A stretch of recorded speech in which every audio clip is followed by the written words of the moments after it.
The sky is blue, the grass is green. It's a great day to be alive. Great day for girls soccer here in Egan, Minnesota. Hi, I'm Nathan Cron. I'm joined by my broadcast partner Skip Newton here with an award-winning ETV cast and crew. And we are set to bring you girls South Suburban / Lake Conference non-conference Metro Soccer here on ETV. The Wildcats in blue with white numbers. That's a change from last year. The St. Michael Albertville Knights in white with dark letters and numbers are going to be taking the field momentarily. The Wildcats coming off a 2-1 victory against the East Ridge Raptors, and the St. Thomas Michael Albertville Knights having dealt with Elk River 2-1 in their last game. So both teams come into this match with a record of 1-0. The Wildcats in the home blue uniforms defending. Introducing Skip Newton. Skip, the Wildcats first game at home, first game for Coach Q here at the Wildcat Stadium. Yeah, it's a big game for the program. You know, they started off the season the way you want to start a season, of course, with a 2-1 road victory on Thursday night. Would really like to see them maintain that momentum. I think there's high expectations for this team, and as they kick off the home game here, you know, they need to pick up where they left off and get another W. Set your lineup here for the Wildcats momentarily. And well, thank you to everybody joining us as Jolstrom is dispossessed that time by Radloff. Radloff swings it wide, and we'll get those lineups here in just a moment as soon as we can take a breath. There's a little bit of action going to the north end. What breeze there is, I would say probably at the backs of the Wildcats. Defensively, you've got Cron and Turner. Turner misplays that, recovers, and earns the foul. Whistle foul called on the Knights. As Turner draws the foul, turning her back. You've got Cron and Turner in the middle with Leitenberg and Edding on the outside. Looks like something of a four-back, might be a four-back, with Leitenberg and Edding on the outside, with Jolstrom, Waldrop, and Edding in the midfield. Jensen, Seehafer, and Weisendonner are your forwards. Really interesting to see. Of course, with Coach Q, it's a new coach, so a new system is not a huge surprise. But interesting to see, you know, fourth-year varsity player Kira Waldrop, senior co-captain, moving up from her standard, defensive line position, playing more as a midfielder as she gets ready, of course, next season to start playing soccer at the University of Minnesota Duluth Bulldogs. Nice job there by Edding, keeping it down. Looks for Weisendonner, but Weisendonner was turned around. And you're right, Skip. Waldrop moving to the midfield gives her an opportunity to be a little more involved in the offensive third. This ball falls out for Osley. Now inside for Straight. Straight with it now. Eludes Jolstrom and hoofs it forward. Cron and Valga there to combination that for the Wildcats, and turns to nothing. But Turner now, I'm not sure she knew that Valga was going to give her that ball. These two teams played last season up at St. Michael Albertville. It was a 1-0 victory for the Knights. And it was a red card dog-so sending off for Natalie Valaga. I'm sure a game that she would prefer not to be thinking about. I'd like to see the Wildcats maintain some possession in the middle third to try and set up that attack. So far, it's been a lot of possession for the Knights. The Wildcats are running 3 at the back, 4 in the midfield, 3 up top as Jolstrom plays back for Cron. Cron, her passes to Waldrop's intercepted. Edding's going to play that back for Turner, and they're out of trouble. As we said, it was a 2-1 victory against Eastridge, Seehafer and Westerman. So Seehafer, the junior, and Westerman, the freshman, opening their accounts for the year. So we'll see, and there's Seehafer with the ball right now. So we'll see what Josie Seehafer has up her sleeve as she lays it off for Edding. Edding in the corner chips it towards Hedberg, and Hedberg cleanly deals with it, easy as you like. I don't think Edding intended to put that one on frame. I think she was trying to cross that to a teammate, just didn't quite get it where she wanted it. Ended up actually going just inside the near post.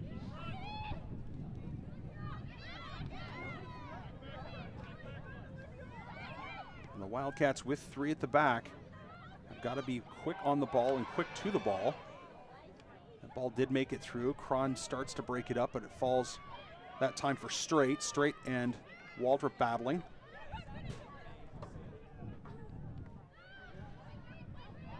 Leitenberg pushed up on the outside. She's listed as a defender, but she really is playing an outside mid role with this 3-back. Coach Q, of course, can switch between 3 and 4 at the back pretty quickly with Leitenberg. Leitenberg also one of the few true natural left foots on this team.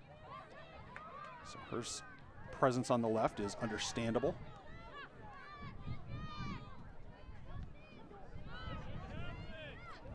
Now it falls for Waldrop, who plays it forward for Seehafer. Seehafer still going. Seehafer up and over the top! And Seehafer nets for the Wildcats. Just 5 minutes in. A beautiful pass there by Waldrop out to Seehafer, coming into the right side of the penalty box area, and the key there was the first touch by Seehafer towards goal, brings it back, is able to set up the right foot and placed beautifully into the far corner. Well, Hedberg was on a bit of an island. She wasn't sure. I mean, she could have come out charging at Seehafer, but the touch that Seehafer showed going into the towards the far post, Skip Newton, I think Hedberg was probably going to be in trouble there either way, no matter what she did. But a great way to start here for the Wildcats, taking an early 1-0 lead over the Knights. The Knights now have to recover a little bit. They've got to put together something here. Get some momentum back, make sure they don't get hit by a tsunami of blue. And that's right, don't adjust your televisions if you've been watching Wildcat girls soccer for the last few seasons. They've been wearing green uniforms at home. Here's another ball, finds Weisendonner. Weisendonner part of a Knight sandwich. And the ball gets hoofed towards midfield. I think it's going to stay in, and now Cassie Turner's going to have to give it a chase. Sorry, I can't quite pick up the number of the Knight player there. She's not fooling around, but the ball gets played to the back line and now to the midfield. Nice 1-2 combination broken up by Cron nicely that time. Ending with her back to the goal. Can't quite corral it.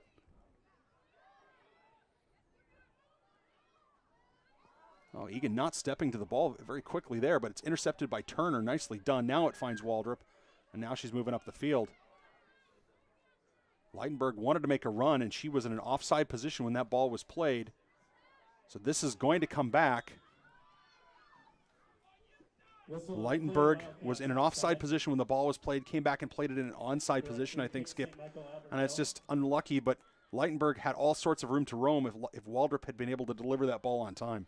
Yeah, she just got a little ahead of herself, and from our angle, we're placed right behind the AR here, so we were in a perfect spot to see that live, and it was a good call. I mean, she was a couple steps past that last defender when the ball was played. So when she came back, it looked onside to the rest of the fans probably, but indeed it was a good call. Straight battling there against Turner and Cron. Goes out for a Knight throw, and Wildcats with 3 in the back do have those. They have to have those outside midfielders come back quite quickly. Well, a couple of times we've seen already the Knights have some open space in the middle of the field with no pressure whatsoever. So I would like to see the Wildcats maybe pick up their intensity when they don't possess the ball, especially in the middle of the field. Let's not give the Knights time to control that ball and look around for either a pass or advancing it quite easily with the dribble. Straight beats Jensen, turns, fires, finds Waldrop's foot. That ball comes in towards Valaga, and call that certainly a shot on goal. Sadie Straight again, so Straight, number 36 for the Knights, certainly appears to be one of those players that's going to be very active in the attacking third. Speaking of attacking third, you've got Seehafer. Took a little too long there. I think she was waiting for a teammate to make a run, maybe hoping Enning would make that run to the corner. It didn't happen, so she wasn't quite sure what to do. This ball's over the top, and Leitenberg is going to be judged to be offside again.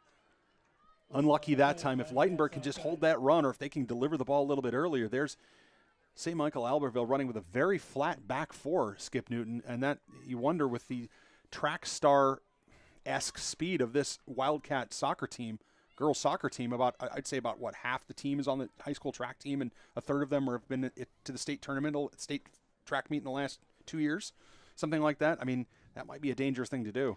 Yeah, I was going to make that point as well, that Leitenberg is just a little too eager to take off, and she doesn't need to because of the speed that she possesses. She can afford to be even a step behind because she's going to make up for it as soon as she's off to the races if that ball is placed up and over, and that definitely should be part of the attack that the Wildcats are looking for because, again, that speed is a huge weapon, and it's possible that the other team isn't aware of it yet.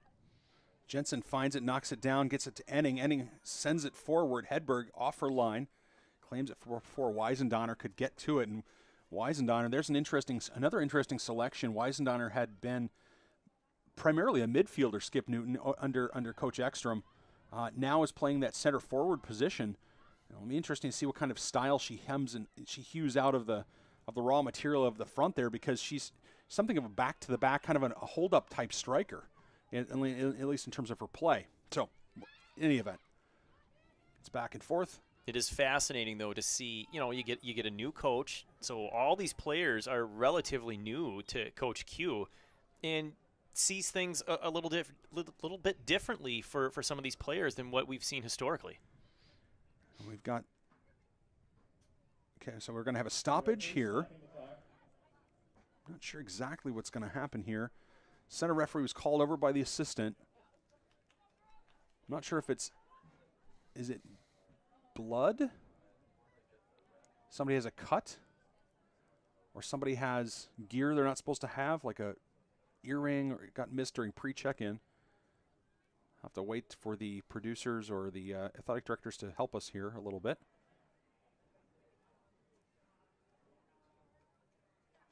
Yeah, we're just as clueless as you viewers on this one. We're not quite sure what's going on, but we should find out momentarily. Center referee Paul Kagani went over to talk to Kim Hansen, the site director, kind of the fourth official.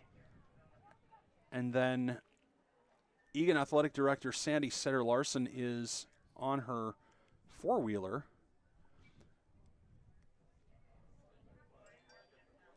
I can't imagine this early in the game that we would have, a parent who's out of control or some sort of issue, but no, the boys' game's over. That can't be it. Now.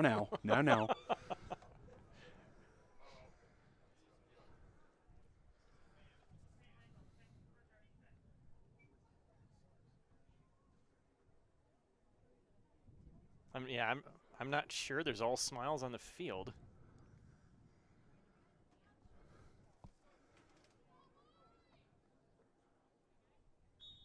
Okay, so athletic director Sandy Setter-Larson looks like she's talking to a group of students. I'm not sure if they're Egan students or St. Michael Albertville students from here. So she's having a little chat with the students and making sure that they stay presumably off the referees. But in any event, Turner to the back line, sends it forward, finds Enning. And I can assure you those are Egan students. Okay.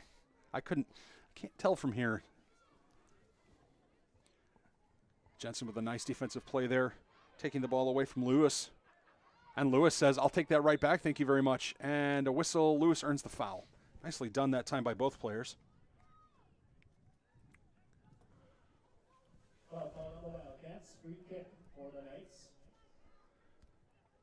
So just under 30 minutes to go here in the first half. Wildcats ahead 1-0 on a goal from Seehafer. This falls for Weisendonner. Weisendonner lays off for Seehafer. Seehafer skips away from a couple of defenders, finds Jensen. Jensen sends it forward. Here's an opportunity for Enning. I'm not sure Enning thought the ball was going to get there. This ball is going to find its way into touch, and unfortunately, Leitenberg's not going to be able to run it down.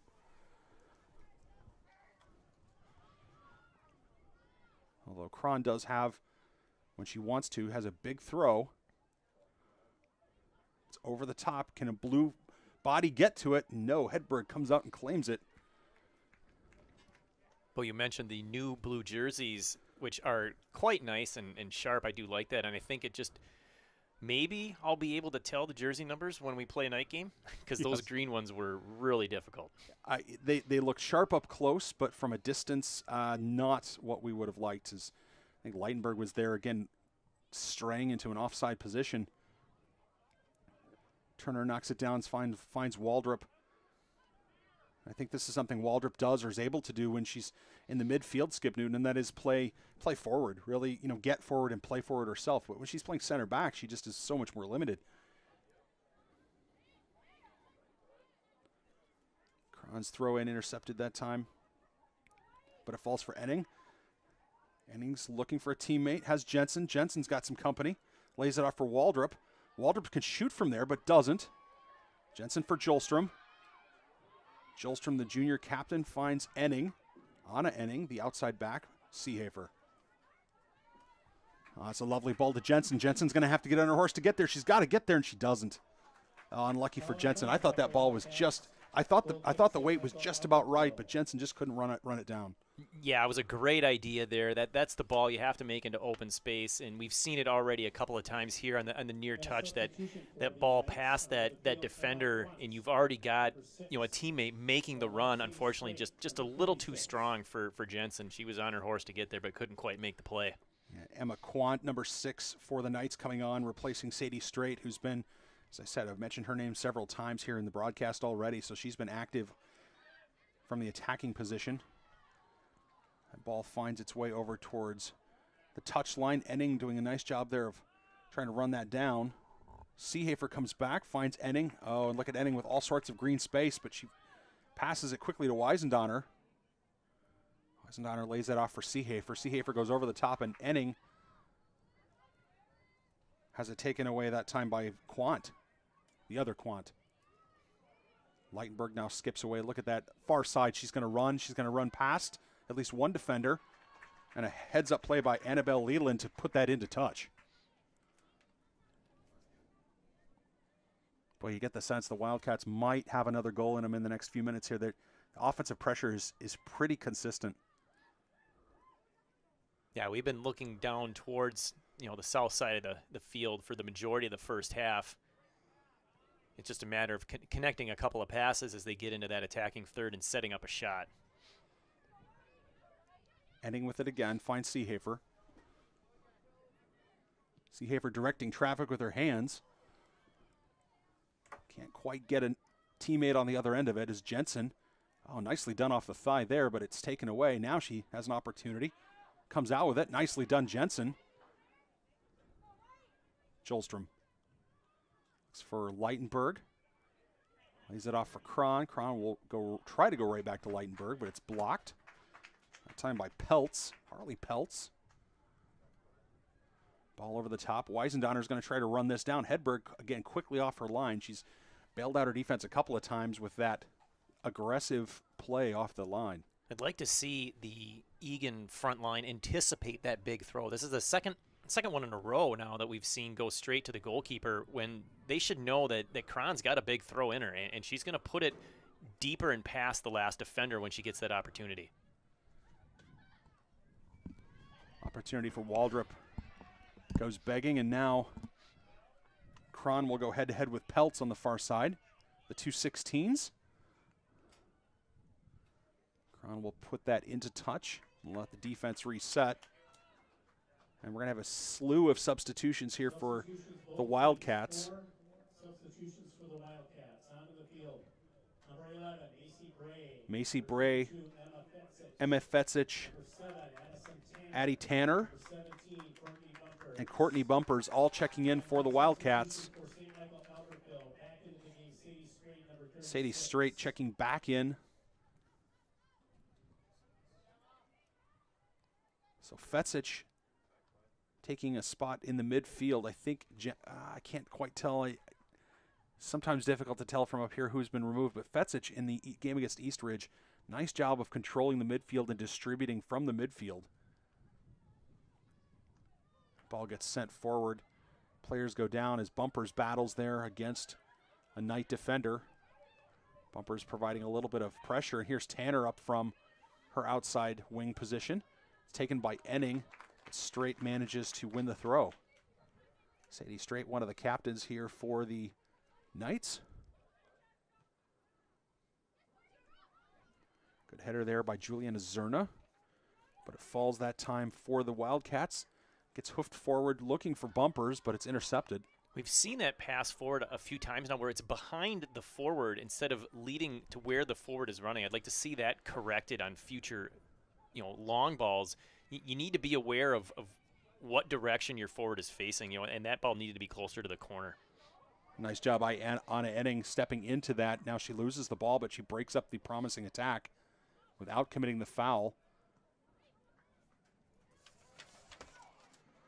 And that's Macy Bray, number 11, playing it back to her defense. Ball gets sent forward.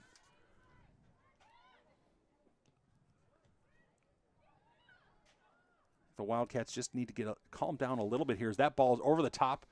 And Leitenberg was onside. She tries to play bumpers. Collision. No call there. Fair challenges. Big step by Cron. Legs get tangled.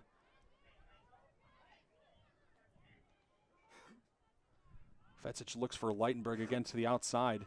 Now Fetzich replaces her. Cron's going to switch that ball all the way over to Edding. I like that. I like the long switch when it's possible. Yeah, Leitenberg, you're taught to play in the direction you're facing. I think that some communication was needed there. She had plenty of space. She could have easily turned and reset the attack. But again, like you said, nicely done, not only playing it back to an open defender, but then quickly switching fields over here to the near side to see if you can set something up, resetting and moving it around. Unfortunately, the onside or offside call is made. Courtney Bumpers, her second year on the varsity team. She's got good speed, but like you said, Skip, like with Leitenberg, does not need to be in an offside position, but if that ball's played forward, she can run it down. And the aforementioned Leitenberg fields that one, sends it for Fetzich. Oh, Fetzich thought Leitenberg might travel with that. Instead, Zerna takes it. She's watched there by Anna Edding. Shot towards net. It's going to be cleared out that time by Bray, but Bray finds Zerna, not one of our teammates. This ball's in. Here's an opportunity for St. Michael Albertville, and they score. It's Emma Quant. Miscommunication at the back results in a St. Michael Albertville goal. And with just under 22 minutes to go on the clock, the Knights level. Yeah, that was an unfortunate play there on the back line. The ball coming through, and she found herself all alone and even had time to turn her body instead of taking a left-footed shot because it was on her left. She was able to turn it and get her strong side foot on there, the right foot, and just was able to top shelf that right over the head of Valaga.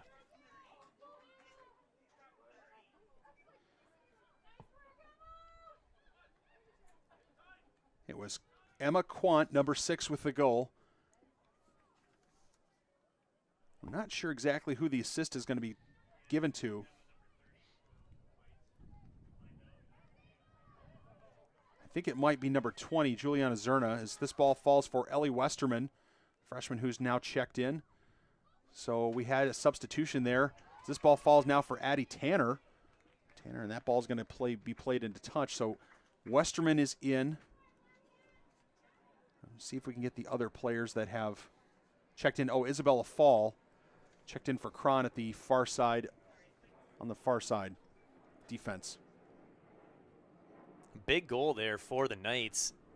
In the 5th minute, the goal scored by the Wildcats, but then they answer in the 19th. The correction, the assist to number 20, Juliana Zerna. Yeah, Zerna with the assist. 19th minute, time of the goal, 18 minutes, 31 seconds.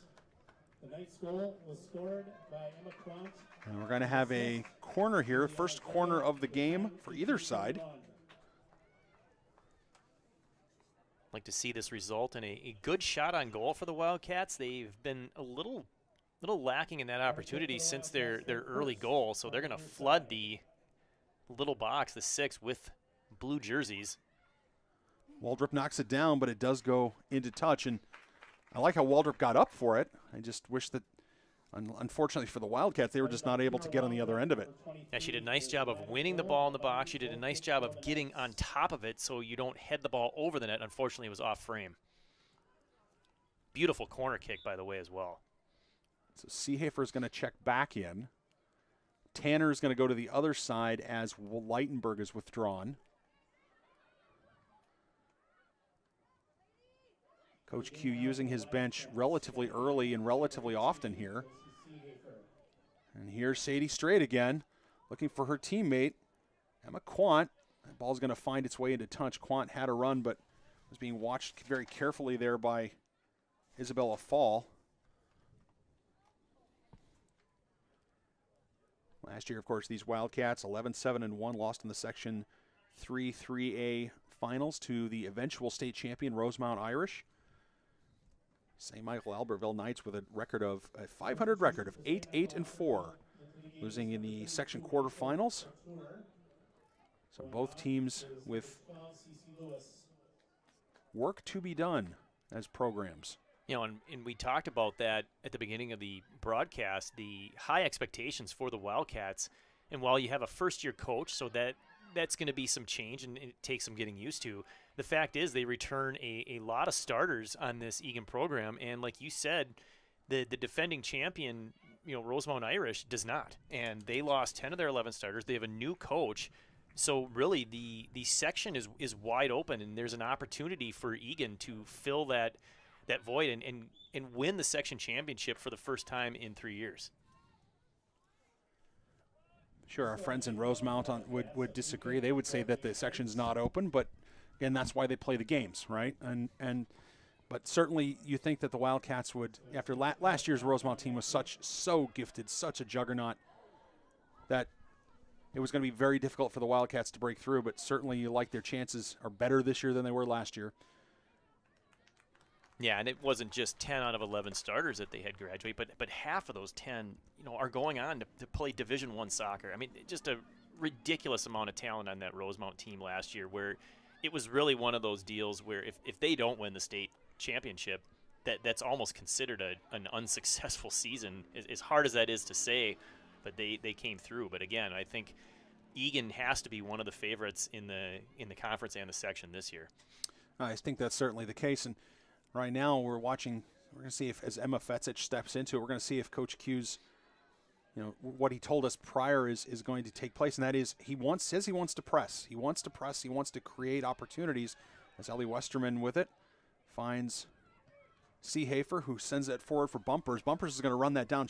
Courtney Bumpers is going to get there. Is she going to be able to keep it in? She does. She doesn't. Oh, she got a foot to it, but she could not keep it in. But we'll be interested to see here, especially with more bench players on the field who maybe don't play with each other quite as much. Are they going to be able to have an effective press? Because that's what Coach Q says he wants. He says he wants his players pressing. And with 3 at the back pushing an extra player forward, it makes it a lot easier to press.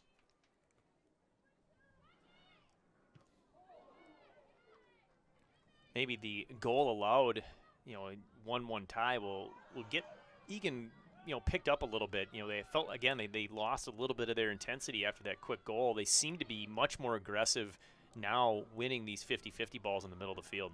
Speaking of aggressive, Fetzich going in with a challenge and comes away that time for Couture.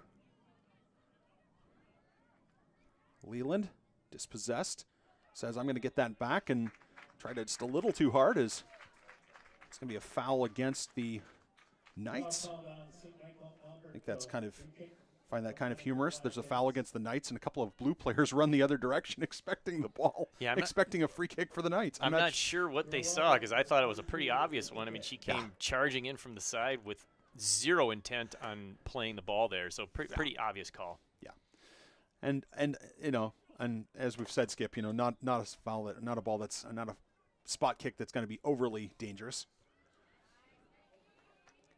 Good defense that time by St. Michael Albertville. Bray finds Fetzich, looking for Tanner.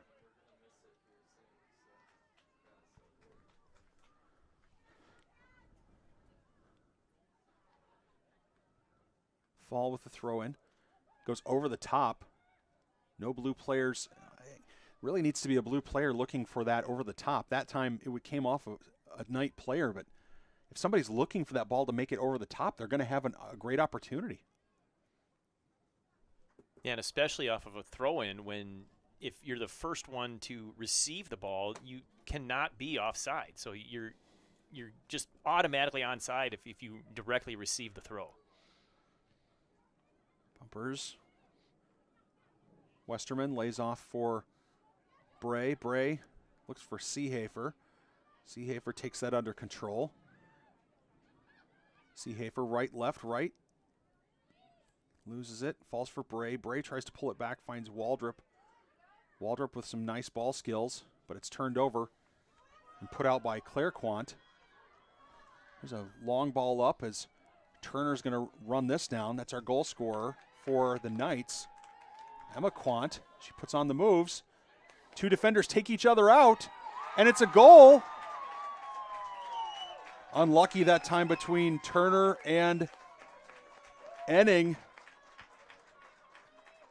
Yeah, it looked like Egan just didn't quite recover defensively from that counterattack. It was some good delay defense there. It wasn't like she beat her clean and got in right away. I thought there was plenty of time for teammates to recover. They didn't get back, and that was just a slam dunk goal as it went across. I mean, an easy finish. It's going to be Osley from Emma Quant at the 27th minute. So now the Wildcats really have to buckle down. That ball finds its way into touch. But a collision taking out two defenders between Enning and Turner, that's very unfortunate for the Wildcats, but great job by the Knights taking advantage. Now the Wildcats need to buckle down, but they need to connect some passes. They need to possess this ball. And you imagine Coach Q will be making a few changes at some point before the end of the half. Try to get some momentum back as that ball goes over the top to Westerman. Egan's doing a good job of passing in the middle third, where they seem to just be not able to connect, is in that last pass to break through the back line of the Knights. They can't hit girls on feet. They're often trying to force it through, and it's going straight to the Knights defenders. And I think they need to figure out another strategy where they're more kicking it to open spacing, letting those forwards just run to it instead of trying to force one through the middle. Ball's over the top looking for Seehafer. Here's an opportunity. Seehafer puts it on Hedberg, and Hedberg with a nice save. It's a great cross. Seehafer did a nice job with that first touch controlling it. Unfortunately, the Knights goalkeeper had that near post well defended.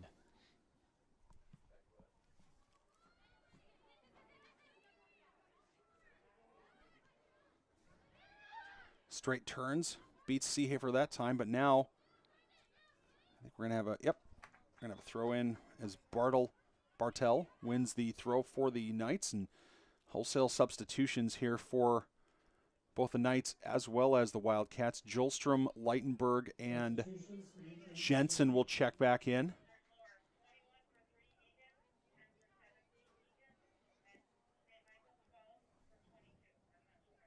CeCe Lewis will check back in.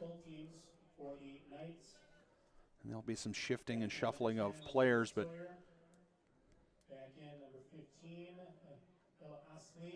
really interesting to see both coaches using the strategy of making so many substitutions at once. For those of you watching, it's not a hot day, even on the turf. You know, we're sitting around low to mid 70s. Oh, great pass! It was a great pass from Jensen. Leitenberg just couldn't control it, but she gets a left foot in, looking for Enning. Enning steers it towards goal. Here's an opportunity. It's over the top for Seehafer. Oh my goodness. Nice ball in from Leitenberg. Good job by Enning tapping it on, and Seehafer puts it over the top of the net. Really a fantastic play by Leitenberg on the far side there. Her first touch did not go where she wanted to. She was unable to direct it towards goal, but she recovers, and a beautiful left foot cross setting up what was nearly the game-tying goal. And Weisendonner checked back in for the Wildcats at some point as well, and I missed that earlier. Apologies to the Wildcat faithful. Well, when you substitute half your team at once, it is hard to catch every one of them. I'll give you that one. Enning's ball comes off of Weisendonner, and that will find touch.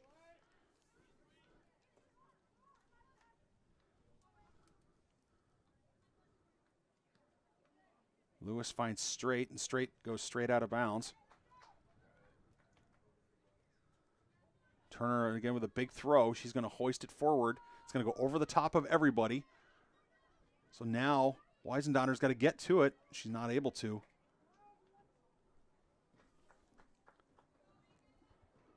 I don't think it's possible to be too deep on a Cassie Turner throw-in. Yeah, she can throw that, I think, a lot farther than what is anticipated. I mean, that was a deceptively long throw from Turner. I mean, her technique was fantastic. She really gets a lot of bend at the waist and puts her whole torso into that. It was well done. Henning could not connect there with her sister, but Jolstrom bails them out as she finds Jensen. Jensen lays off for Waldrop. Good midfield possession that time. Turned by Seehafer, nicely done.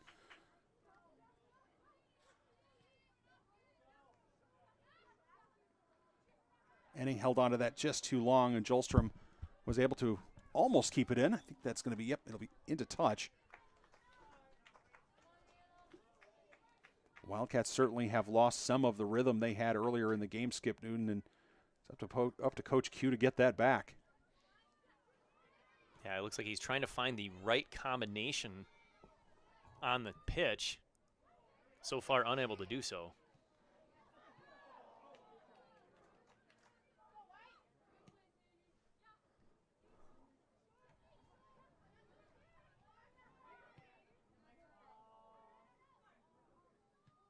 Falls sends that out, and it falls nicely for Quant. Jolstrom just popped it up in the air, and it's intercepted by the Knights. Valaga will be off her line to claim that one.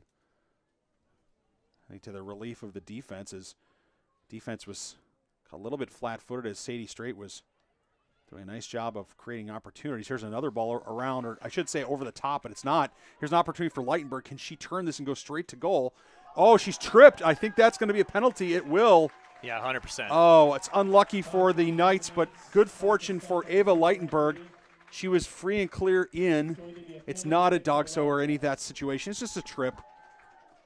But it certainly is a penalty. It's a PK for the Wildcats. And we'll see who's going to take this. It's going to be Kira Waldrop, a senior captain. Taking the penalty kick will be Kira Waldrop, number 23. There's no question that that's Wildcat coaching staff asking the assistant referee if maybe that should be a dogso. And I honestly, Skip, I don't think that was a dogso situation. Now, explain that term for the people listening or watching that aren't familiar with a it. denial of a goal-scoring opportunity. I think even the referee is having a chat with someone about something. I'm not sure quite what's going on now, but a denial of an obvious goal-scoring opportunity, a dogso. It's an acronym used by referees. And if you commit a foul, if someone commits a foul, I'm not sure why they're allowing a substitution before a penalty. What are we? Unless she got carded and had to leave? Okay, we have a yellow card caution. Okay, that makes sense. There it is. Correction on the yellow card. So now they're getting the correct number on that. For the Knights, 32. It's Couture. And the time of the yellow card is 32:08. Number 32 being booked in the 32nd minute. That's why we have a delay. And so that's why there is the substitution. Okay, that makes more sense. But a denial of an obvious goal-scoring opportunity, if there was a situation where a player commits a foul, and I'll make it as simple as I can here, Skip, and denies the ability of the offensive player with a number of factors taken into account, the opportunity to score a goal, it can be a sending off offense, all right? And in this case, the distance from the goal was substantial. There were other players in the area as Waldrop stands over this. So Paul Kigali is going to have Waldrop wait for the whistle. Going to have Hedberg ready to go.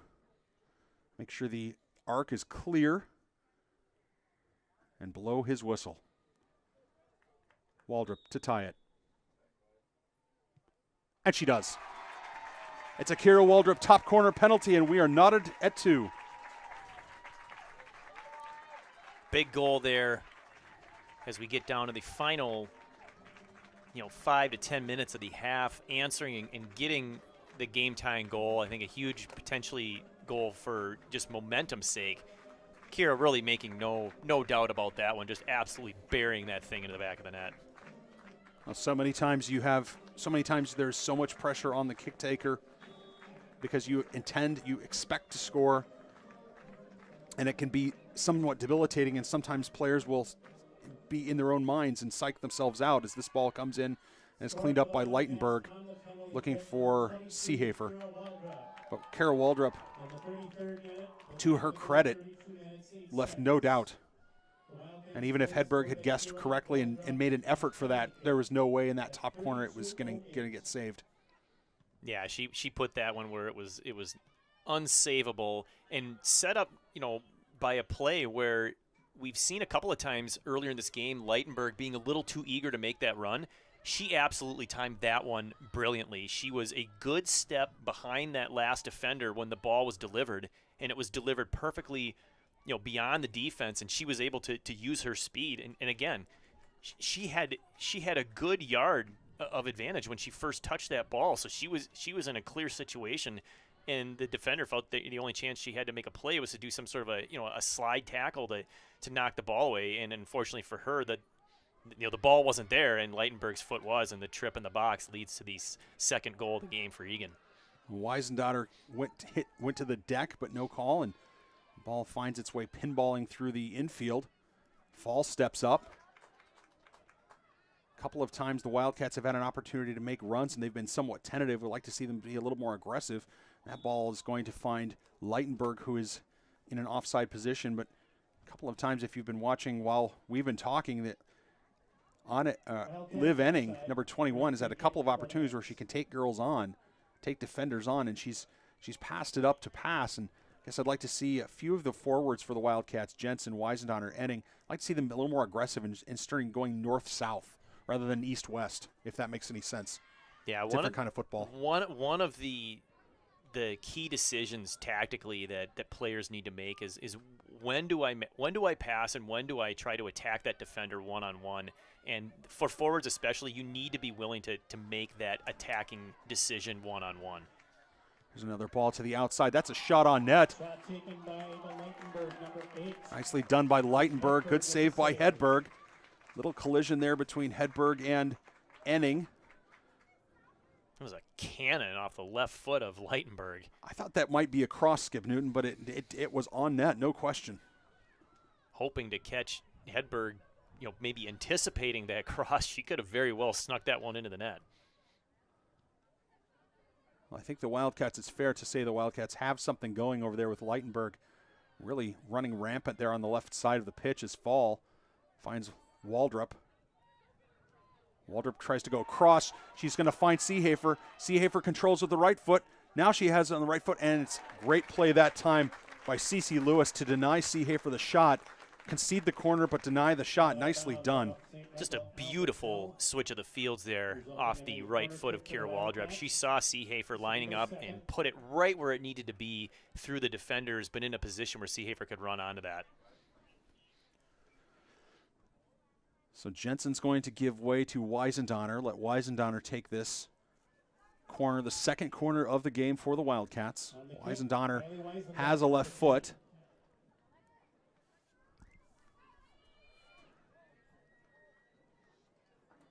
Looking for Leitenberg at the back post. That ball gets chipped in towards the 6-yard box, but right to Hedberg. Oh, Bryn Hedberg living well, as that ball was on net, but right to her. Yeah, that's just unfortunate for the Wildcats. Just another beautiful corner kick. Both of them have resulted in head shots and delivered where, the goalkeeper clearly doesn't feel comfortable coming off her line to play that, potentially because when the ball's stricken, she's over there literally jumping up and down trying to see over the forwards and the defenders that are in her way. At one point, the shots were 2-1 in favor of St. Michael Albertville. They are now 7-4 in favor of the Wildcats. Wildcats have had more offensive pressure, although at times it hasn't always felt that way. Enning doing the hard work in the midfield. Nicely done. Finds that ball. Lays it up for Weisendotter. Weisendotter with her back. She thinks that Leitenberg's going to be making the run, but she's not. Leitenberg still has a way to get to that ball, though. Sends it in. It's mishit that time by Claire Quant, and that will go behind for another corner. Third corner of the half for these Wildcats. Inside 3 minutes to go. From the far Another nice play there by Leitenberg to set up a goal-scoring opportunity. I did not expect her to get there and keep that one in, and all of a sudden she's crossing it. Well done. Jensen over this one sends that one towards the net. Somebody gets ahead to it, but Hedberg, I think that was Liv Enning who was able to get up to it. I saw one darker ponytail flapping in the wind, but Hedberg was able to come up with it. As her sister Anna Enning sends it back and finds Hannah Bartel.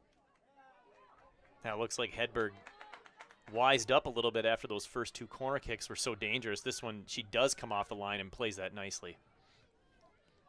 Jolstrom, junior captain there in the middle, directing traffic, finds Fall. Miss a little bit of a misplay there on the far side. Jensen takes advantage, but then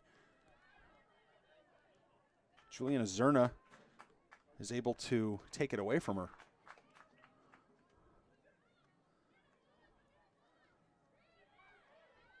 You hear the Wildcats telling Waldrop that there's somebody on her back. Enning looking for the other Enning. Falls for Seehafer. Seehafer with some good foot skills that time, but then lost the ball to straight. Seehafer still managing with it. She's going to chip that forward, let Leitenberg run onto it. Leitenberg shot, left-footed, across. It wasn't a shot, it was a cross. It was a curling cross, but Weisendonner couldn't get to it. Nah, I think she mishit that one. You think she was going to goal? Well, I would hope so. She didn't have the greatest angle, but it didn't look like she had another option to her right, as she was basically the only one in on there. I would have liked to have seen a hard shot, either far post or maybe try to sneak one in near side. But regardless, a beautiful pass. And again, we're seeing what the speed of Leitenberg can do offensively. Straight intercept. Speaking of speed, look at Sadie straight up the line. It does go into touch. But I think if you're the Wildcats, you certainly have identified a mismatch over there on the far side. Leitenberg's got the juice to go by the defender almost at will. You would think that the Wildcats would certainly look to do that, although in fairness, Seehafer on the near side, as we're inside 30 seconds, has done the same thing. Let's see if this ball finds its way to Weisendonner. Weisendonner's going to have to get aggressive here. She does, sends it towards goal, but no one's there. And imagine with 10 seconds left that Hedberg will take a few seconds to trot towards the top of the penalty area, hoist this into the air. And I think that will likely take us to halftime. And it does. So an interesting half of football here for the Egan High School girls versus the St. Michael Albertville Knights. Wildcats started with a goal from Seehafer in the 5th minute with a beautiful pass from Waldrop. And then, of course, the Knights countered with two of their own from Quant and Osley in the 19th and 27th minutes, respectively, to take a 2-1 lead. Then a penalty earned by Leitenberg, converted by Waldrop in the 32nd minute, gives us a 2-2 scoring line. And we'll see what Coach Q, indeed, we'll see what both teams have coming up for us at the halftime. But Skip, what do you take out of that half here for the Wildcats? The pressure that they are able to generate almost consistently from the outside using their speed seems to be the best way for the Wildcats to put the ball into net, to put the ball on frame. Every time they've tried to force it up the middle, it feels like they've been unsuccessful. So I would like to see them continue to do that on the outside. And then defensively, they need to tighten up. It just feels like things defensively have gotten a little loose. There's been misplays, people running into each other or leaving girls wide open. So they need to tighten up a little bit defensively. If they can do that but keep the offensive attack to the outside, they should be in a great position to put a couple more goals in and win this game. Well, we'll be back for second half action here in a few minutes from Wildcat Stadium. You're listening and watching ETV, the home of the Wildcats, and we'll see you in a few minutes.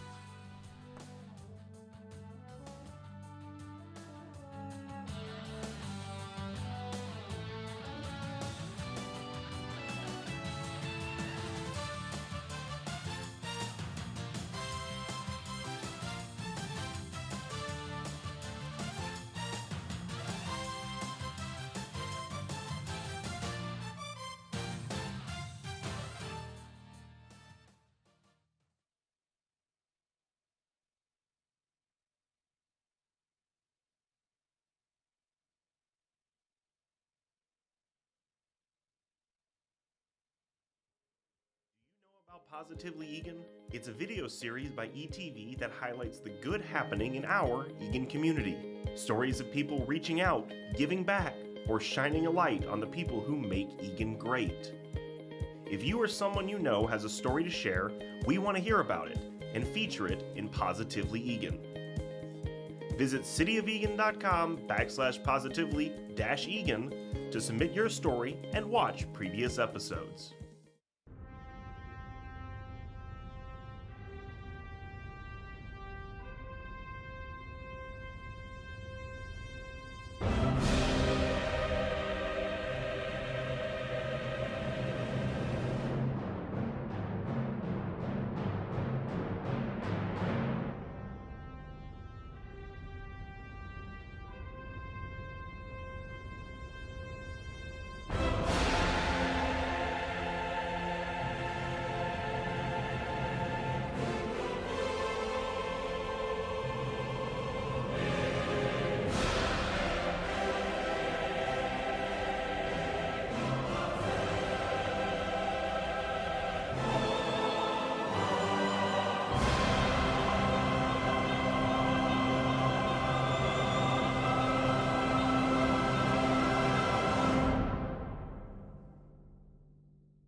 The drone technology that we've been using here at the Egan Police Department has evolved dramatically since we began our program. We recognize that this piece of technology has a significant public safety benefit if we were to employ it across the police department.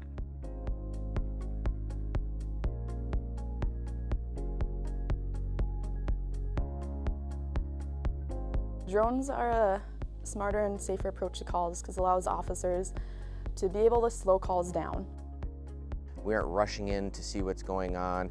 We're kind of taking our time. We're watching from a distance sometimes, and drones gives us the ability to do that.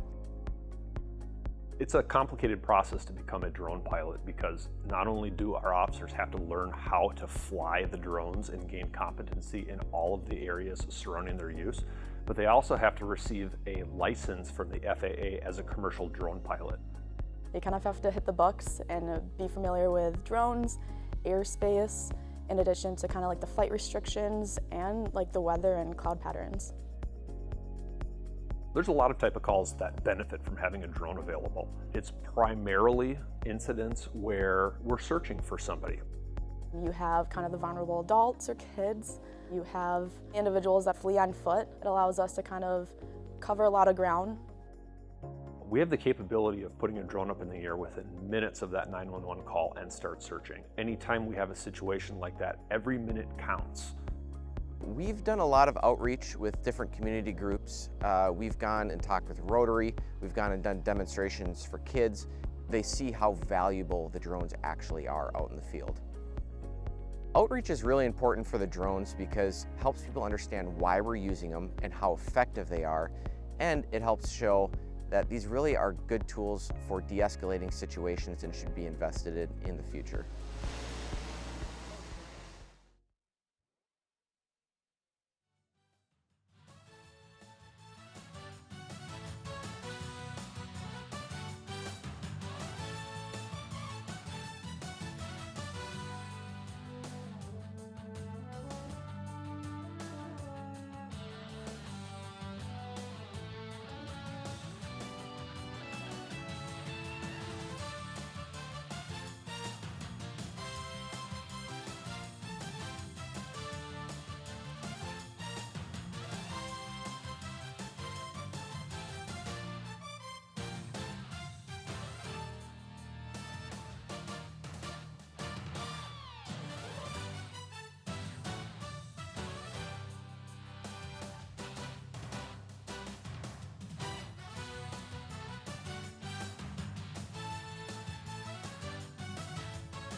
Welcome back to Wildcat Stadium for the second half of today's varsity girls soccer game between the St. Michael Albertville Knights and your Egan Wildcats. We've had an entertaining first half. Whether you're a fan of either team or just a neutral that happens by this on the YouTube channel, it's been exciting. We've had 2 goals for both sides. We've had some back and forth. We've had a few questionable, we're not sure if that's a foul or not, calls. We've had a penalty. We've had some nice saves.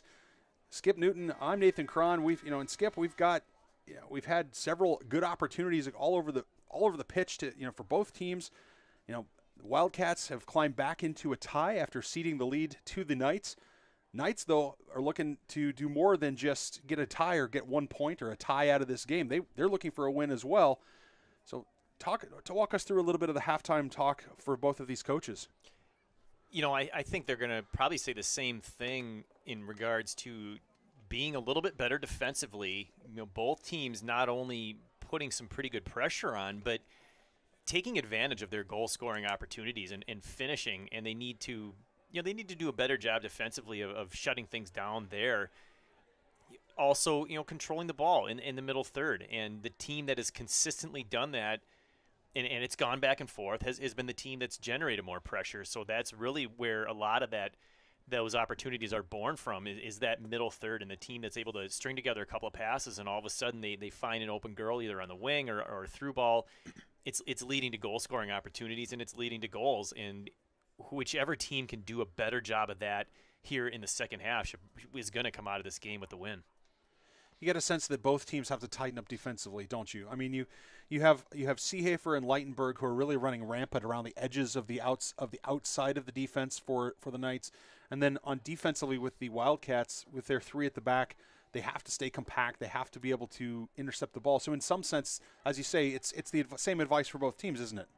Yeah, it really is. And I think the attack from both teams are doing a good job of identifying the weakness of the other team's defense and exploiting it. For the Knights, like you mentioned, the 3-back can lead to more open space to pass the ball through. And then that's absolutely how they're setting themselves up to score goals. And for the Wildcats, it's the 2 players that you mentioned, Seehafer on the right side, Leitenberg on the left side. Their speed is really difficult for other teams to handle, and they've been able to get the ball into open space where they can use that speed to get open, and they're either putting the ball on net or in the center, generating awesome opportunities to score. And in Leitenberg's case, getting so far in where she was tripped in the box, and that led to the penalty shot and the goal for Kira Waldrop. Teams taking the field here for the second half. Again, Wildcats in blue with white letters and numbers. Knights in white with dark numbers. And the wind, such as it is, as we look at the corner flags, is the wind such as it is going to be at the back of the St. Michael Albertville. I did it again. St. Michael Albertville Knights. You get one per game. Well, that's 2. I think I need 1 per half. I think I need 1 per half because I think that's my second one. Center referee Paul Kigali is going to get us started here, as the Knights will kick off, moving left to right on your TV screen or your computer screen or your mobile device or whatever it is you have. So it looks like both teams, just to my eyes, looks like both teams starting with their starting lineups. Here's an opportunity down the far side for Quant. I should say Quant was not a starter in the first half, but she's on the field now as Turner puts that into touch. Ball comes over the top looking for Quant, and Waldrop cleans that up. Isn't able to get it out. Now it's out a little farther. Weisendonner with a good turn, and I think, is Weisendonner's going to get a whistle there. Ah, that's unfortunate. Yeah, that I thought could have been not called as well. Looked like a no call. Looked like both players were kind of shoulders in, and only because of the St. Thomas Michaelville Albertville St. Michael St. Thomas. That's twice in the half. The Knight player fell down. It's almost like she gets a call, but Straight finds and gets on the other end of it. Zerna on the other end of that. Several headers. Now it finds Weisendonner. Weisendonner's going to look for a teammate. Looks for Waldrop, but looks for Leitenberg.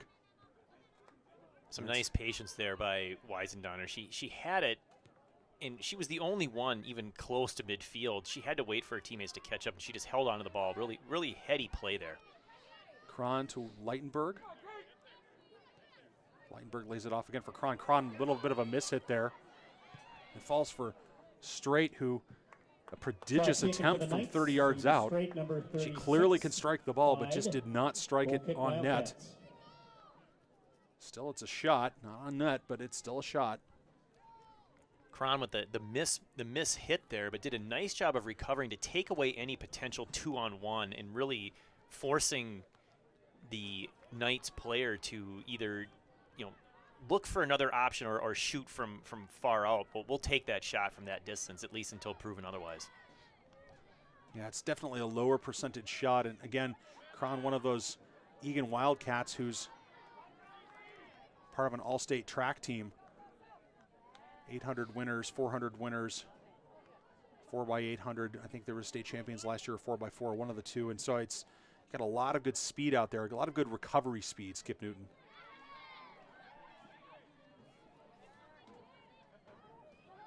Speaking of recovery, Kron tripped there, no call. Ball comes flashing across goal face and finds its way into touch.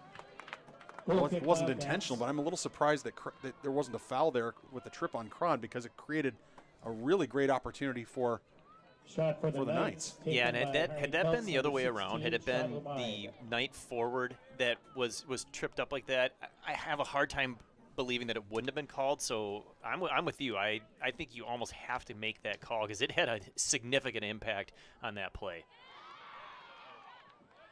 Finds Anna Enning. And now Seehafer. She sends that forward. Weisendonner is going to make an attempt at it, but all four of the blue-shirted Wildcats had their feet flat when Seehafer hit that ball. I'd like to see somebody moving just a little bit more aggressively. And now Coach Q's mantra of press might come into, they're not pressing very hard. Too much space in the midfield here for the Wildcats to give up, but the Knights taking advantage as Waldrop steals it away. Sees a run by Seehafer on the outside. That's a miss hit that time by Leland. It's going to go into the corner for Kramer. Kramer tries to get up the field, but it goes into touch. Great recovery defense there from behind by Seehafer, not giving up on the play.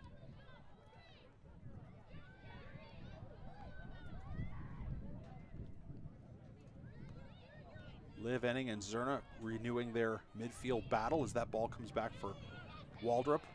Turner flashes that forward for Enning. We have a foul. I think we're going to call a foul here against. Is that a foul against the? That was on Straight. She finished the check. Yeah, it sure looked like that, but it was. The referee was taking his sweet time. I think he was trying to explain it, but in any event, free kick to the Wildcats. Not too many fouls against the Knights in the first half. Notable exception of the foul in the box, creating the penalty is Straight. Again, 1-2s with Zerna. That ball finds Radloff. Waldrop. Jensen. Weisendonner lays off for Jolstrom. Jolstrom over the top looking for Leitenberg, but had Seehafer by herself on the far side. This falls for Kron. Waldrop is dispossessed by Straight, who peels off to make a run. It's cleaned up by Turner.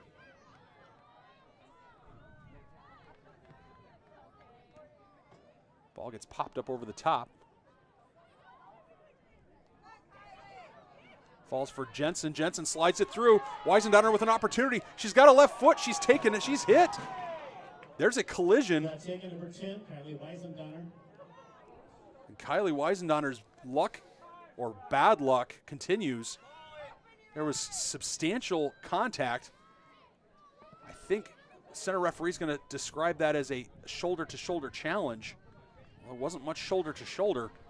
If I was Weisendonner, I might be getting a bit frustrated because that's the second time or third time in the game that she's been knocked down with no call. Yeah, I think the football team would be pleased with that kind of a tackle coming up this Thursday, game number 1 of the season. That's right. Right here on ETV, the Edina Hornets will be the visiting team, the Wildcats here at Wildcat Stadium. Exciting way to start your season. Wildcats have not played the Hornets in quite some time, and we're going to have an offside call here against Peltz.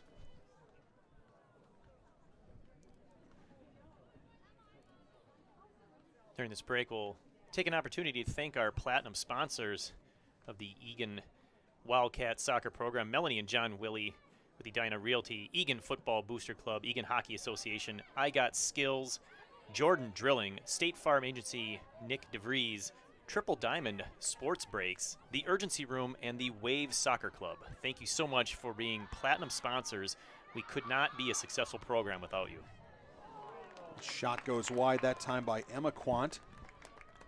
She's netted already for the Knights here today, looking for her brace. That goes wide. So their second shot of the half.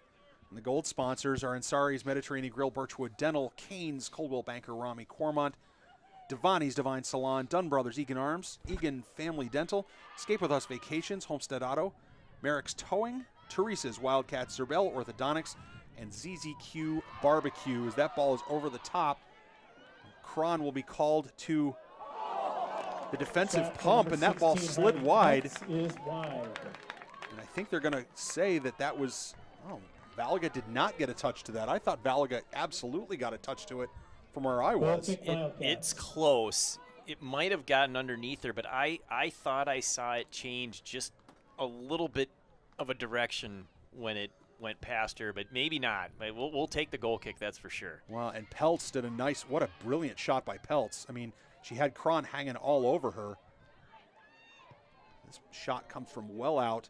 It splits the uprights for 3 points. Oh, well, that's another sport. But Peltz with a nice, again, just, Cron was on top of her.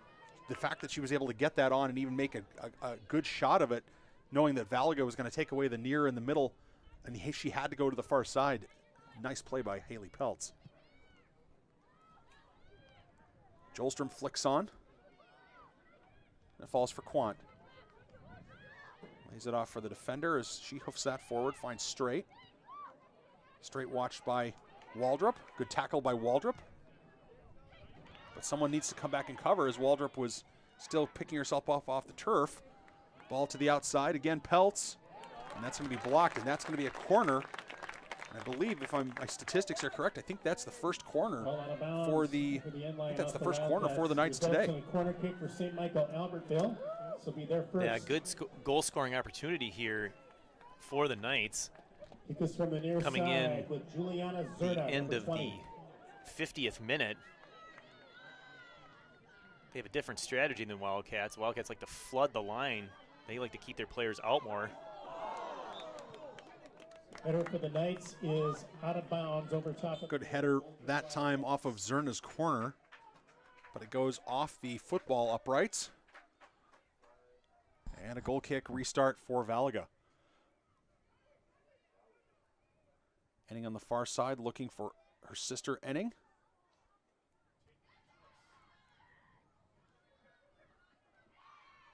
Enning needs to be a little more decisive with that pass out to Leitenberg.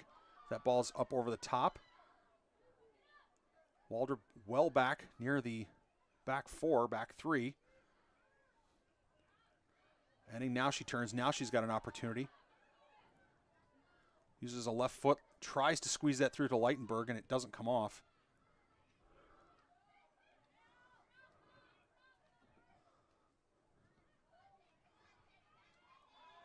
And Straight got a big piece of Liv Enning, and Straight's going to go into the book. Yeah, that's a pretty obvious fall, and honestly a pretty obvious booking as well. Just a complete and total takedown from behind with zero effort towards the ball.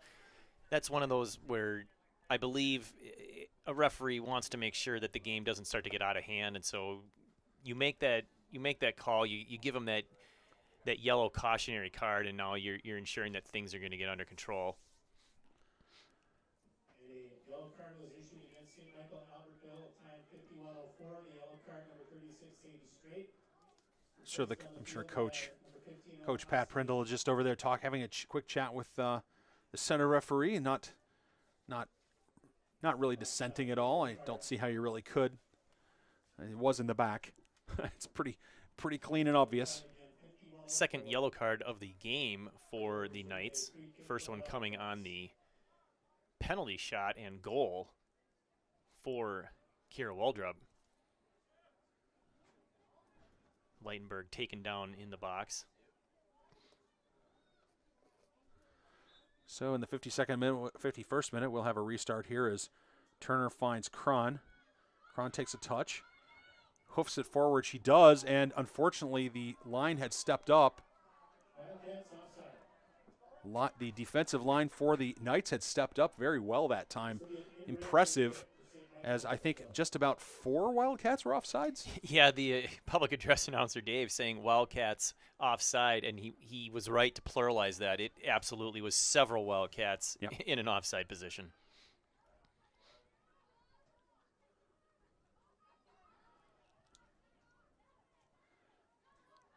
St. Michael Albertville defense will play a little back to the goalie. Hedberg with it. She'll try to restart. Uh-oh, she's hit that a little soft. And Seehafer just about jumped it. And I think Seehafer is going to get, I think they're going to play advantage. Advantage will be played. And now it will be brought back for a free kick on the 20-yard line there. I must say, I appreciate the center referee showing the advantage, waving his arms in the air, demonstrating he is playing advantage, that he didn't miss something or did not judge it a foul. I think, and of course the fans appreciate it too. And the rule in that advantage call is that you let it play out for a little bit to see can they take advantage of it, and if not, knocked out of bounds right away, then it's clear, okay, now I'm going to give them the kick. How much time goes by before you say, okay, I've let it play out, I need to make the call? Tapped in the air by Valaga, kind of a dangerous, and it goes out for a corner. It's an excellent question, Skip, and from my perspective, I think it's a few seconds. But in that case, I was getting to think, okay, he's going to let this play, and he's not going to give the free kick. But in the event, I mean, it's a free kick from deep inside your own end, so it's really of modest value. Second corner here for the Knights. Beautiful in-swinger. Finds Valaga's hands. Hands are not able to hold it, but it gets played well out and cleared. That was a fantastic save by Valaga. That one might have been heading for goal with the combination of the in-swinger and the wind pushing it towards goal. That might have been goal number 3, so really nice job of deflecting that out by Valaga.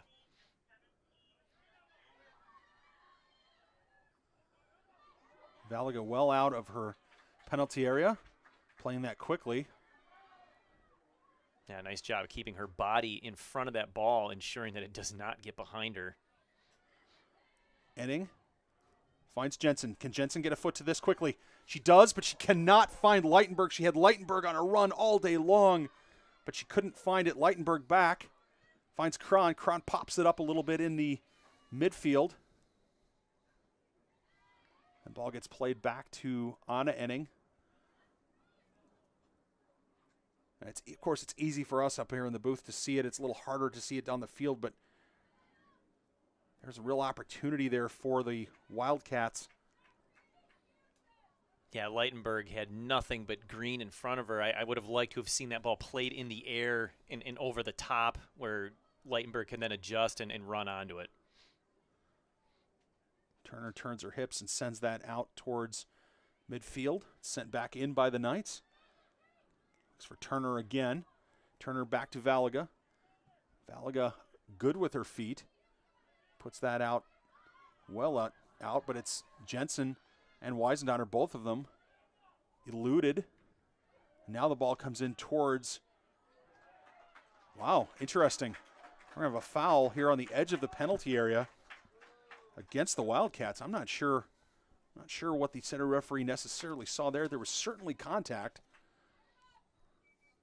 Yeah, I was about to compliment the defensive play of using the body to go after the ball and both shield the Knight attacker from it, and then the call is made. So what was going to be a really good defensive play turns out to set up the Knights for a great goal-scoring opportunity here. It's coming from about 20, you can say, about 20 yards out, given that it's literally 2 yards outside the 18. Prime goal-scoring opportunity here for the Knights. I believe it's Juliana Zerna who's going to stand over it. Left-footed. Played away by, oh, nice save that time by Valaga. Two-handed save up and over the top. Had to happen. That had some momentum on it.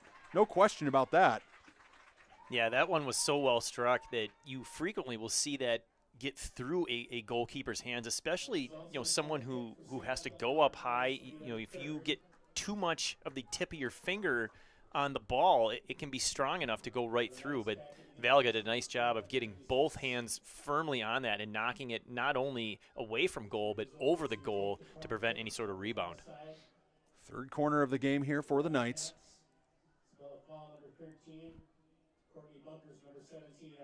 Fall and Bumpers check back in for the Wildcats, leaving our Cron and Weisendonner. Ball finds Turner's head. It's blocked that time by Jensen. Nicely done. Leitenberg's got an opportunity. Can she put the Jets on? She's got runners in front of her. She's got Bumpers making a run, but she can't quite lose the defender, Cece Lewis. Nicely done by Cece Lewis. Leitenberg's shown how dangerous she is. Finds Waldrop. Waldrop pitches it forward towards Hedberg. And Hedberg is off her line. Like to see Bumper stay as high as she can because there are going to be some opportunities here in this game.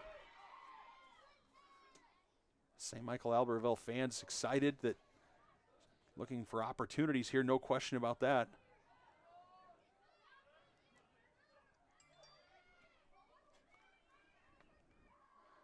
Collision there between Jolstrom and Sawyer. Now it falls for Enning. What's Enning's going to do with it? Enning lays it off for Jensen. Jensen fires it, but Seehafer's flat-footed. No one's making a run there, but Seehafer comes up with it anyway. Leitenberg in the box. Enning in the box. That ball gets skittered away from him. Waldrop to the outside. Here's an opportunity. She's got it on her left foot. She's going to cross it in. Opportunity for Seehafer. Seehafer can't get ahead to it. Jolstrom tries to hold it in. And the Wildcats control. Opportunity for Seehafer. Seehafer. Oh, to Enning! In the box! And Enning dispossessed. Hedberg just about played that outside of the penalty area. Very careful there, but nice job by Seehafer flicking it on to Enning. Yeah, that was a great setup there. All coming from the original cross, I believe, from Ava Leitenberg. She had plenty of time over here on the near touch. Found Seehafer, who then flicked it into Enning, but unable to finish.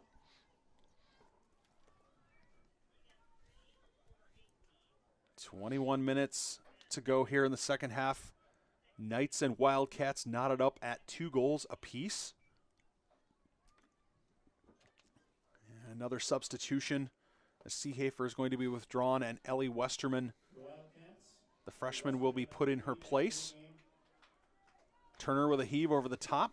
Of course, it finds green grass. Bumpers playing there, earns the throw. Nice job by Courtney Bumpers earning that throw.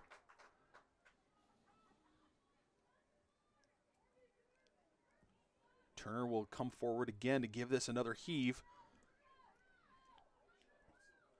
You can't be too deep on a Cassie Turner throw, so I'd like to see a blue jersey deep in that box. Finds its way in. Turner with another opportunity. She's going to serve it in. Little swing to the outside. Leitenberg unable to claim. Finds Jolstrom. Oh, good job by Jensen. Emergency recovery, emergency defense. Nice job breaking that up. And now here's a run to the outside.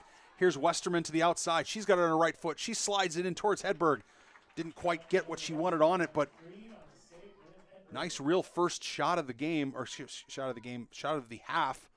Real good, best scoring chance for the Wildcats probably here in the second half.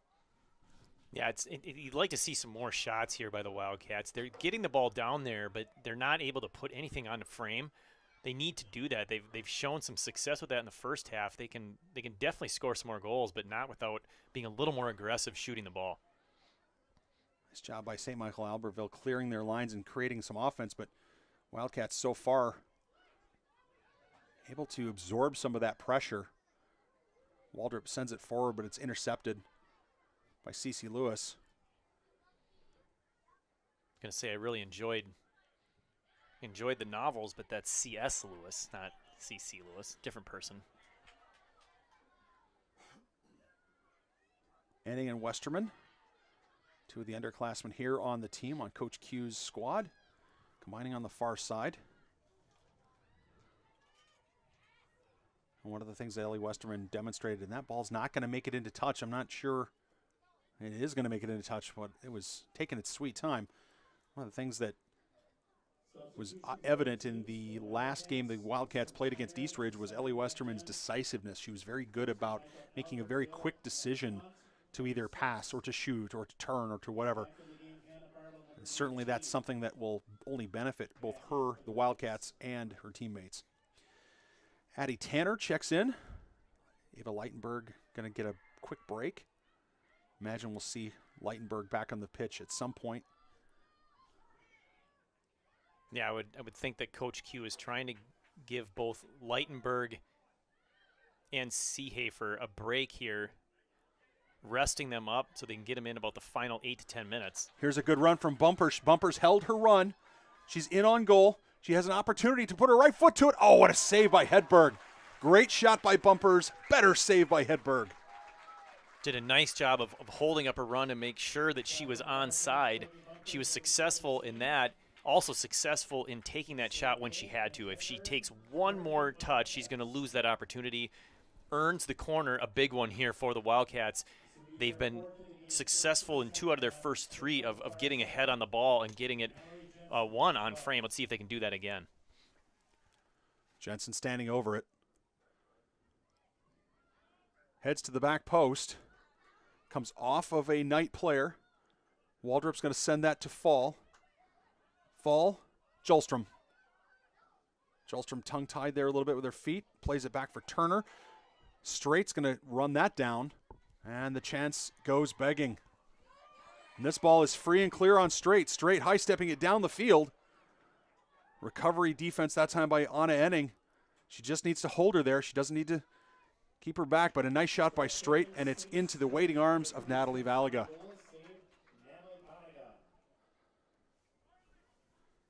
How many times have we seen corners where there's just nobody on the back post, Skip Newton, and the Wildcats, it's almost like you need to plant somebody on that back post and not let them go anywhere.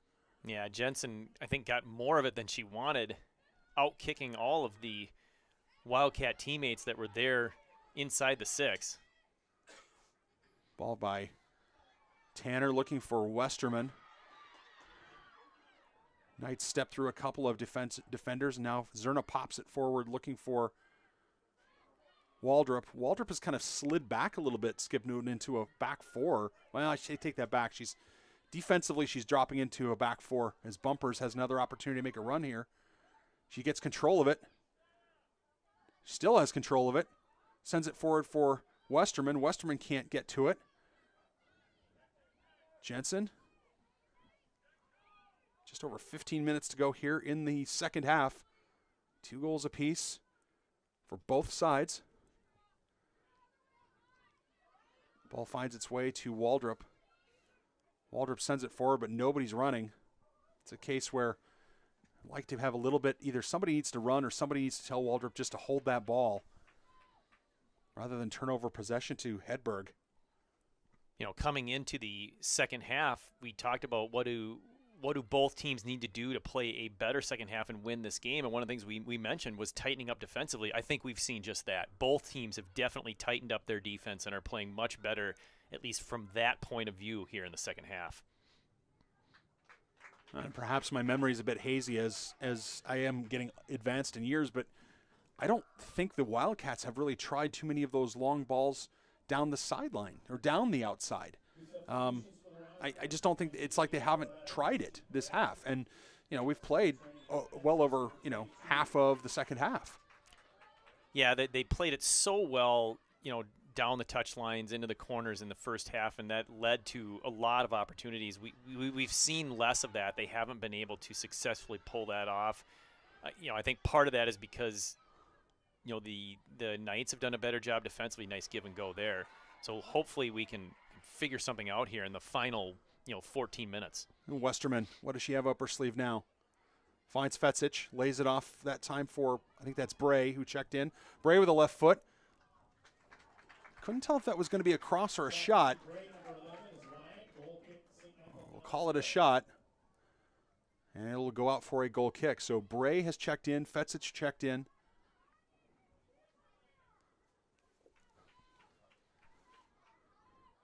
Next game for these Egan Wildcat girls at Bloomington Jefferson next Tuesday. And the St. Michael Albertville Knights will be playing at Edina on the 31st. So they will not be playing Bemidji as Westerman gets this loose ball, scampers forward. Now she gains the 18. Good tackle there by Kramer. And it goes into touch.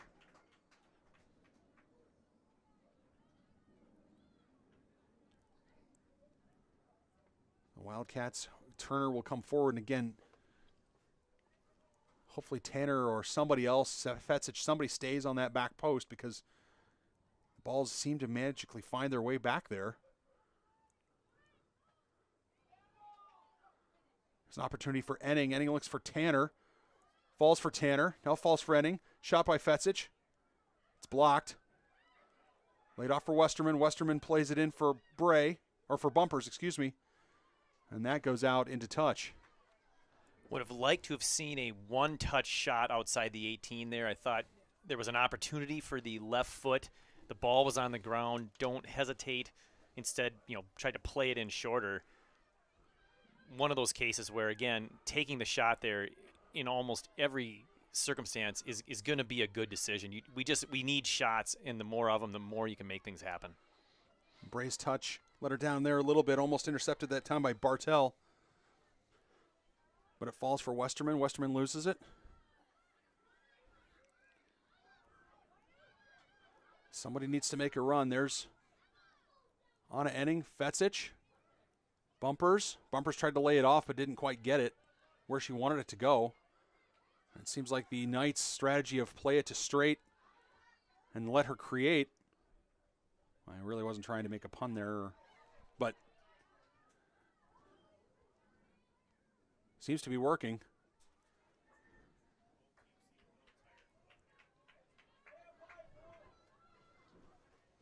Almost 10 minutes, just over 11 minutes to go. I think the question now is, when is Coach Q going to get players back in the game? And just as I say that, we see now both Seehafer and Leitenberg checking in at midfield. So first opportunity, they will be back as we have a foul now on the Wildcats. Yeah, you get a sense that the Egan attack has gone just a bit stagnant, do you, Skip? It's not quite as cohesive. It almost mirrors the first half, right? It almost mirrors the first half, sans the penalty kick. A miss hit there by Bray. And it falls. It's hard off of Turner's shoulder. Opportunity there for Fall. Nicely done. Falls for Tanner. Tanner looking for Bumpers. Couldn't quite squeeze it through. But Bumpers, nicely done. Oh, but she just can't keep track of it. It was a good tackle to take that away from Cece Lewis. And now we will have those substitutions. Westerman will depart, so will Addie Tanner. And Josie Seehafer, number 18, back in. For St. Michael Albertville, Olivia Sawyer, number 10, back in the game.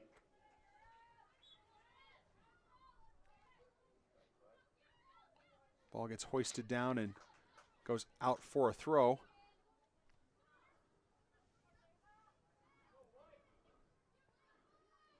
Here at Wildcat Stadium, we're blessed with a lot of good community soccer organizations that want to provide ball kids.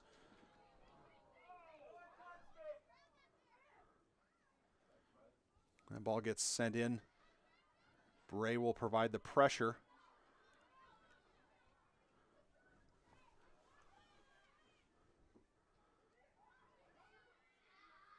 Good pressure that time by Seehafer, but Kramer goes right around her and then promptly loses it. So Skip, I mean, as you watch this game, I mean, which team's going to be frustrated by the tie, or are both teams going to say that's a fair result? You know, right now I think both teams might feel pretty good about it, as good as you can feel about a tie. You know, barring a late goal to tie it. Of course, you always feel good in that situation, but it's been an evenly played match thus far. You know, it was back and forth in the first half. It's been similar here in the second half. I don't think, either team has had a glaringly higher number of scoring chances. And again, they're buttoning down defensively much better than they did in the first half. So we're seeing a lot more play in the middle third. Hedberg well out of her penalty area to play that. Finds Leland in the middle, who turns, fires into the stomach of one of her teammates. Enning corrals it, finds Waldrop, then Waldrop dispossessed. Now Waldrop repossessed. Waldrop finds Fetzich. Fetzich flicks it on, trying to find Seehafer, but couldn't quite get it through. Feels like both teams need a player to provide a spark, someone to just give them a jolt of energy. It feels like both teams are maybe a little tired and just not quite as aggressive winning those balls. They're waiting for somebody to make a play. Quant had Enning beat on the outside, but then help from the middle helped Enning as that ball gets flicked forward. Here's Bumpers. Bumpers with long legs. Bumpers with a run. Can she get in? Can she keep it in? She can't. It's unlucky. She's a bit out of control. Hopefully Bumpers didn't hurt herself, as I think she went down a little awkwardly. That may have just been the spark I was talking about, as she made a really nice play to win possession on the far side and get open. Unfortunately, that last touch was much too strong. Needed to either have a smaller touch. Oh, here's almost a big mistake. Massive collision. There's Enning just gets absolutely lit up. I don't know how you can not. I'm not sure why you don't blow a whistle there. Yeah, that was a pancake block if I've ever seen one. Yeah, the Wildcats completely discombobulated on defense. They really just need to reset everything. As Isabella Fall's going to send that into the corner. Nicely done, and just reset everything. As that was an absolute ant scramble coming to the back. I mean, there wasn't anything in it. It wasn't like it was an intentional attack or anything, but it was a foul. But in any event,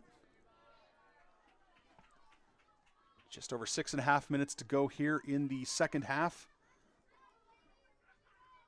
Wildcats and Knights knotted at 2. Fall, nicely done, takes it away, turns, isn't able to keep it in play.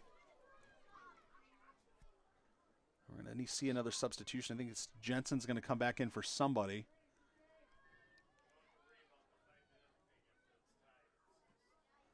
And Leitenberg blasts that into the stands.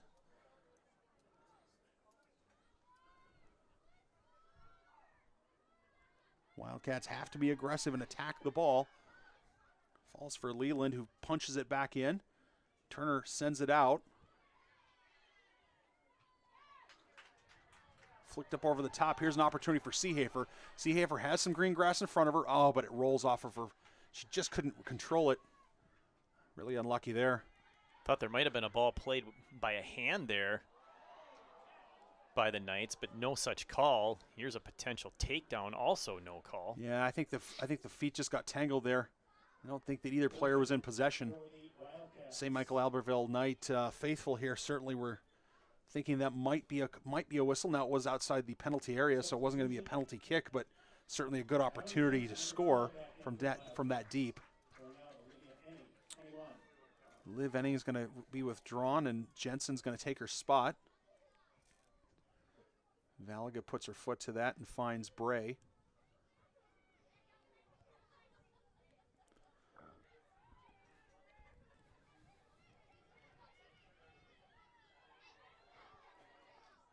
Wildcats really need to have somebody, as you said, Skip. I think both teams, to be honest, both teams really need somebody to step up here and and unlock the defense or create an opportunity.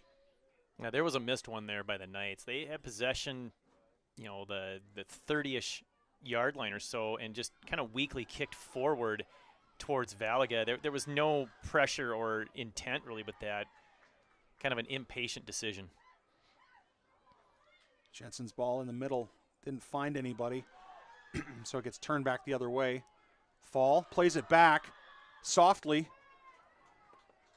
A little bit of danger there as Valaga was coming out, but didn't come out as hard perhaps as Fall thought she was. Fetsic going to take this throw from Leitenberg. Leland in the corner. The 222s battle. Oh, here's Ava Leitenberg. She's been unlucky so far. She sends it across, and that ball gets sent back out. What's Fetsic? Oh, my goodness. Big collision there, but this is going to go for a corner kick. Second corner of the half for the Wildcats. Just under 3.5 minutes to go. Jensen will take it with a right foot and swinger. Got to be careful not to hit too much of it. Really have nobody past that back post. Header comes back out towards Jensen. Jensen receives on the edge of the penalty area. Finds Bray. Leitenberg. Leitenberg tries to go across, just did not hit it hard enough. But it's recovered that time by Enning. Here's Waldrop. She can hit it hard and finds Hedberg. It was a good shot by Waldrop, but Hedberg equal to the task. Nice to see Waldrop pull the trigger there. She's already factored into both goals.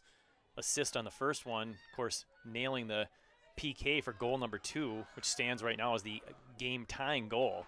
There's a ball over the top by Waldrop. Seehafer is going to get to this on the edge of the penalty area. Puts it onto her right foot. Tries to go right.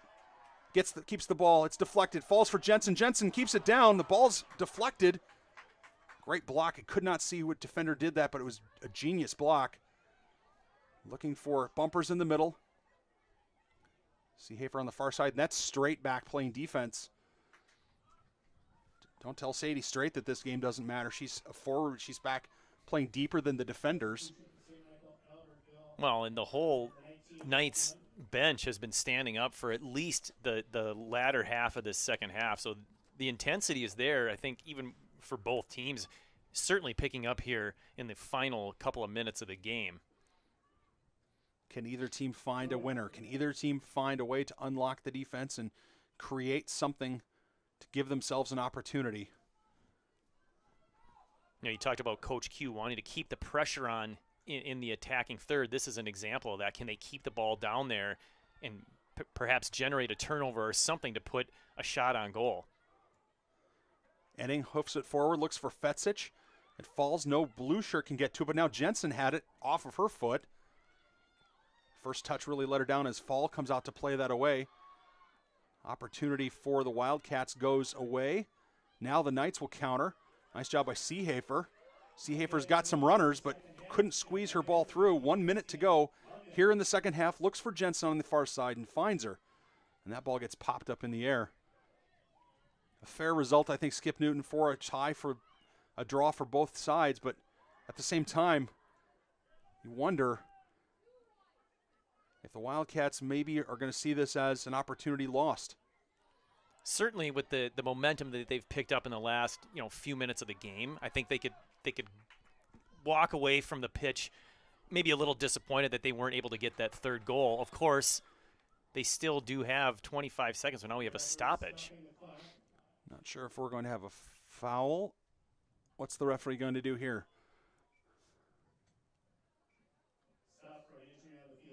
That's an injury on the field, and Straight will be withdrawn. I did not see anyone get hurt. Maybe it might be a cut. I don't know. But in any event, with 23 seconds left, the ball was stopped. Now, the play was stopped. Now, I'm trying to think. At the moment the whistle blew, was the ball in play? I think it was, and I think Egan was in possession. Or correct my memory there, Skip. I thought we had possession as well, but I don't think we're going to get it. So we could be wrong here for sure. Well, it's a drop ball, but at least Courtney Bumpers is on top of it. Falls for Enning, and 20 seconds left. Well, they got to take it quickly. There's only 10 seconds left. This is a situation where every Egan Wildcat player should be up packing the box. Waldrop's got to launch this forward. She does. Here's an opportunity. Someone's got to get in front of it, and it rolls into Hedberg, and we will have a 2-2 draw. As it is a non-conference game, there will not be an overtime period. So a conclusion where both teams will share the spoils. 2 goals for the Wildcats, 2 goals for the Knights, all in the first half. So we played 4 goals in the first half, nothing in the second half. And I have to say, from my perspective, Skip, a bit of a disappointment for the Wildcats. Yeah, I think they probably felt pretty good going into halftime that they had some momentum after that game-tying goal by Waldrop on the penalty shot. And I'm sure felt more confident coming in the second half, despite the fact that they'd be going against the wind, thinking that they did a good job of generating a lot of scoring opportunities. They just couldn't get that momentum going in the second half until really the last, 5 minutes, where it felt like the intensity picked up, and now they were putting a significant amount of pressure to where the Knights might feel pretty fortunate to get out of here still tied at 2. Well, as it is, the teams have a draw, and the Knights will go back up I-94 and take their draw with them. Wildcats will reset next Tuesday against the Bloomington Jefferson Jaguars. Check your local listings here on the ETV website as well as the YouTube channel. Remember, the YouTube channel keeps all of these games available for you for viewing later. Check your local listings, so to speak, as we have girls high school soccer and girls and boys high school soccer next week against Minnetonka, as well as the Edina Hornets visiting next Thursday for football. So, for an award-winning ETV crew of Josh Sibley, Joe Chupik, Nick Mudd, Aaron Thomas, he's Skip Newton, I'm Nathan Cron. Thanks for joining us here on ETV. Final score, Egan Wildcats 2, St. Michael Albertville Knights 2. Good night, everybody.